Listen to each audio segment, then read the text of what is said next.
What the Chinese Communist Party wants to do is dominate the world, and they want to do it at America's expense, and they're literally using every avenue available to them. I don't believe that Chinese technology should infiltrate every aspect of this country. It puts us at a national security risk. Well, Apple CEO Tim Cook is sucking up to Beijing amid declining iPhone sales, praising China and the nation's critical role in Apple's business. And while Cook's courting the commies, a bipartisan group of lawmakers is introducing legislation to restrict American investments in China. Here's the reaction from former State Department spokesperson Morgan Ortagus. Morgan, good to see you. Thanks for being with us. This is concerning some of the most influential and innovative companies are in bed with China. Seems to be a national security risk, Morgan.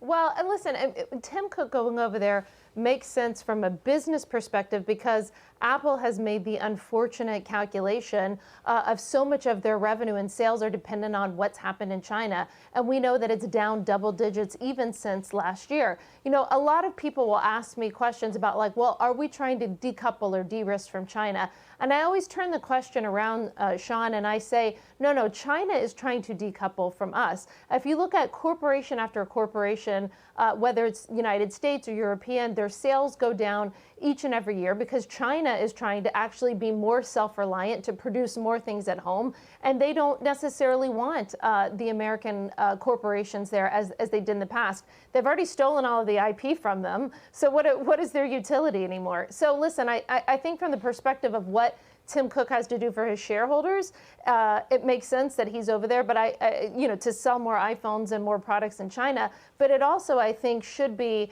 a warning call to other American businesses that you cannot make your revenue so dependent on sales within China, because the Chinese Communist Party are not going to allow American companies ultimately to be successful there. I want to move on to this. According to Bloomberg, the Houthi rebels have brokered a deal with Russia and China to allow safe passage for their ships through the Red Sea, but will still continue attacks on American and allied shipping in the area. Morgan, this really also goes back to what China has been doing. And, you know, in terms of the BRICS nations teaming up with a series of nations to offset the power center of the United States and the West. And this, by extension, is kind of evidence of that. Totally. I mean, we have a new axis of evil in China, Russia, and Iran.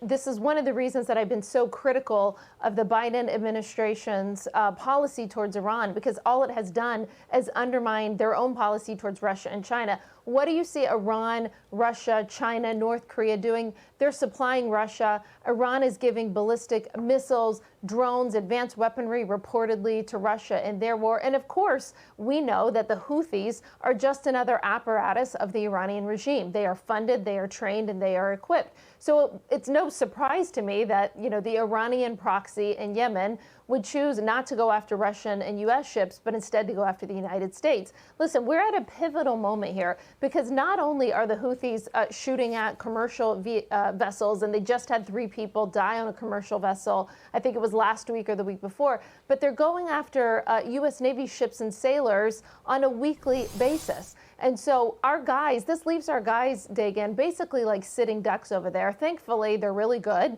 and they're able to shoot down so far whatever the Houthis have sent.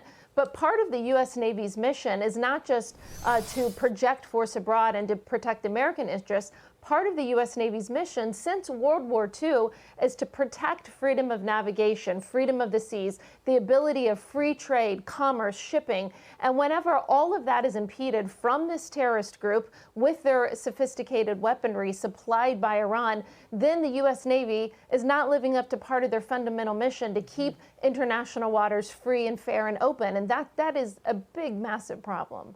That is a problem. Morgan Ortagus, thanks for being with us. Grateful. Anytime.